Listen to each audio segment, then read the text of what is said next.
Finally کابینہ in place ہے، آپ نے اس کابینہ کی اور اس حکومت کی اب ترجمانی کرنی ہے، وزیر اطلاعات ہیں آپ، وزارت داخلہ کے ساتھ ہی تحریک انصاف نے اس کو ایک میسج کے طور پر لیا ہے کہ بھائی یہ تو ریزرویشن بہت چھوٹی بات ہے، یہ تو واضح طور پر آپ کی طرف سے پیغام ہے اور اب اس کا جو ہے وہ جواب آئے گا، تو کیا انہی کے لیے محسن نقوی صاحب کو وزیر داخلہ بنایا گیا؟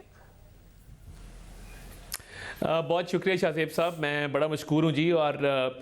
ہم نے اس ملک کی عوام کی خدمت کرنی ہے اور معیشت کی بحالی وزیر اعظم صاحب کے پرائرٹی کے اوپر ہے، اور وہ چاہتے ہیں کہ جو اشرافیہ اس ملک میں ٹیکس ایویڈ کرتی ہے اس کے لیے ایک سسٹم لایا جائے، ایلیٹ کیپچر والے معاملے کو ایڈریس کیا جائے، اور آج انہوں نے ٹیکس کلیکشن اتھارٹیز کی بھی بات کی کہ جو بلیک شیپ ہیں ٹیکس کلیکشن اتھارٹیز میں ان کو انہوں نے کہا جی ہم پریڈ کرائیں گے اور جو اچھے افسران ہیں ان کو ریوارڈ کریں گے، تو پرائرٹیز تو کلیئر ہیں۔ دیکھیے ایک کابینہ بڑے توازن کے ساتھ بنائی گئی ہے اور میں سمجھتا ہوں اس میں تجربہ کار لوگوں کا، ینگ لوگوں کا ایک اچھا انہوں نے اس میں ایک بیلنس رکھا ہے، اور نہ صرف یہ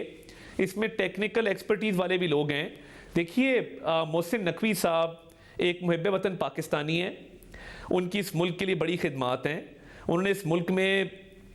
بطور ایک جرنلسٹ بھی کام کیا، انہوں نے جب بزنس چلایا تو امپلائمنٹ بھی جنریٹ کی، اور ایک انوویٹیو آدمی ہے۔ میں نہیں سمجھتا کہ خدا نہ خواستہ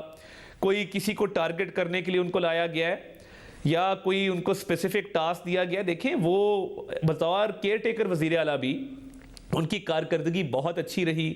انہوں نے اچھا پرفارم کیا، مگر ان کی کیئر ٹیکر وزیر اعلیٰ کے طور پر جو کارکردگی تھی اپوزیشن کے پوائنٹ آف ویو سے، اس پر تو اپوزیشن بڑا اعتراض کرتی تھی، وہ تو کہتی تھی کہ یہ نون لیگ کی ہی ایکسٹینشن ہے اس وقت جو کیئر ٹیکر گورنمنٹ ہے، اور ساتھ ساتھ بلاول بھٹو زرداری صاحب پیپلز پارٹی نے بھی یہ اعتراض اٹھایا تھا کہ یہ تو ایسا لگتا ہے نون لیگ کی ایکسٹینشن ہے کیئر ٹیکر، تو ملک کے لیے خدمات تو بہت سارے لوگوں کی ہے، ان کو وزیر داخلہ اس سے لگا ہے کہ آپ لوگوں کے لیے ذاتی طور پر زیادہ خدمات ہیں ان کی۔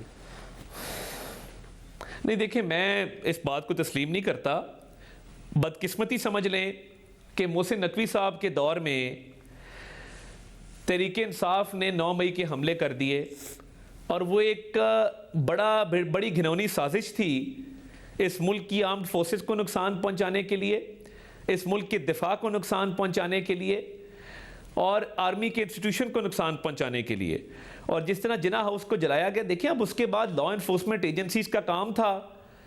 کہ وہ حرکت میں آتے، اور جو لوگ رسپانسبل تھے جنہوں نے شہداء کی یادگاروں کو مسمار کیا اور بے حرمتی کی، وردی کی بھی اور شہداء کی یادگاروں کی بھی، اب کسی نے تو ایکشن لینا تھا۔ تحریک انصاف کو تو یہ پرابلم ہے اور بڑی کلیئر ہے۔ میں سمجھتا ہوں کہ ایون ڈیورنگ الیکشنز دیکھیں جو پنجاب میں تحریک انصاف کو کسی امیدوار کو روکا نہیں گیا، کسی امیدوار کو الیکشن والے دن پولنگ کیمپ لگانے سے نہیں روکا گیا، کسی کو پولنگ ایجنٹ بٹھانے سے نہیں روکا گیا، پریزائڈنگ آفیسرز جو پروونشل گورنمنٹ کے تھے شفاف طریقے سے انہوں نے اپنی جو ذمہ داریاں ہیں وہ سر انجام دیں، تو محسن نقوی صاحب تھے نا جنہوں نے فری ہینڈ دیا۔ الیکشن ڈے کے اوپر نہیں ہے اتنی شکایات، مگر الیکشن سے پہلے کی تو شکایات ہیں، چھاپے مارنا، لوگوں کا روپوش رہنا، پھر صرف اسی صورت میں چھوٹ جانا جب وہ تحریک انصاف کو چھوڑنے کا اعلان کر دیں اگر وہ گرفتار ہو جائیں، تو یہ الیکشن کے دن کی نہیں، الیکشن سے پہلے تو ان کے اوپر بہت سارے ایسے الزامات ہیں۔ دیکھیں الیکشن سے پہلے کا جو پروسیس ہے، جتنے لوگ 9 مئی میں ملوث نہیں تھے وہ سامنے آئے تو ان کے نامینیشن پیپرز بھی ٹھیک جمع ہوئے، وہ پورے انتخابی عمل کا ٹھیک طریقے سے حصہ بھی بنے۔ اب کوئی شخص ہے جو روپوش تھا یا مفرور تھا، اب اس نے جب سامنے آنا ہے تو آبویسلی آپ یکدم سامنے آ کے یہ ڈیمانڈ نہیں کر سکتے کہ میرے نامینیشن پیپر ایکسیپٹ کریں۔ آپ جب روپوش ہیں اور آپ ظاہر ہوتے ہیں یا آپ مفرور ہیں اور آپ سامنے آتے ہیں تو پہلے آپ کو قانون کا سامنا کرنا پڑتا ہے، وہ تو due process of law follow ہوا ہے جہاں جہاں ہونا تھا۔ مگر میں سمجھتا ہوں کہ بڑی بیلنس طریقے سے دیکھیں پنجاب کے اندر ہماری پارٹی کے جو سٹالورٹس ہارے ہیں، میں اپنے حلقے میں جتنے پولنگ سٹیشنز پہ گیا پریزائڈنگ آفیسرز بہت بیلنس تھے، تو میں سمجھتا ہوں کہ محسن نقوی صاحب نے ایک فری اینڈ فیئر الیکشن کرانے میں اپنا کردار ادا کیا۔ اچھا مگر اس میں ایشو یہ ہے کہ 9 مئی ہوا اور ظاہر ہے اسٹیبلشمنٹ اور پی ٹی آئی کے معاملات خراب تھے، تو کیا وجہ یہ ہے کہ بینیفیشری بے شک آپ ہوں اس کیئر ٹیکر گورنمنٹ کے،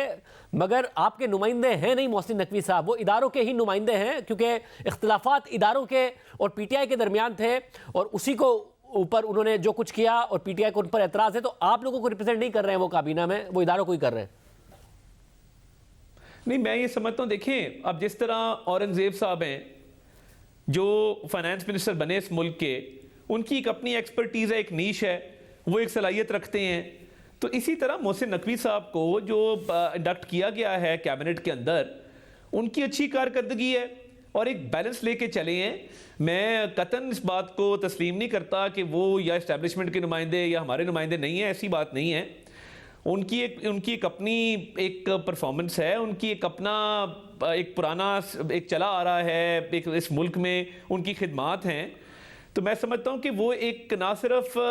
متوازن وزیر داخلہ ہوں گے، بلکہ وہ اسلام آباد کے حالات ٹھیک کرنے میں، لا انفورسمنٹ کے حوالے سے، قوانین کے حوالے سے وہ ایک اچھی طرح اپنی خدمات دیں گے. اور میں ان کو دیکھیں بطور وزیر اعلیٰ بھی پوری قوم نے ان کو دیکھا، تو تحریک انصاف والے جو ان پہ الزامات لگا رہے ہیں، اگر 9 مئی نہ ہوا ہوتا تو کیا وہ الزامات لگاتے؟ نہ لگاتے. تو محسن نقوی صاحب نے تو بڑا مطلب سب کے لیے انہوں نے بیلنس کریٹ کیا. اور اگر کوئی گلہ شکوہ تحریک انصاف کو ہے تو ان کو کھل کے اس کا اظہار کرنا چاہیے کہ جی ہمیں یہ گلے ہیں محسن نقوی صاحب سے. اور پھر کہ انہوں نے بیلنس کے ساتھ پنجاب حکومت چلائی ہے.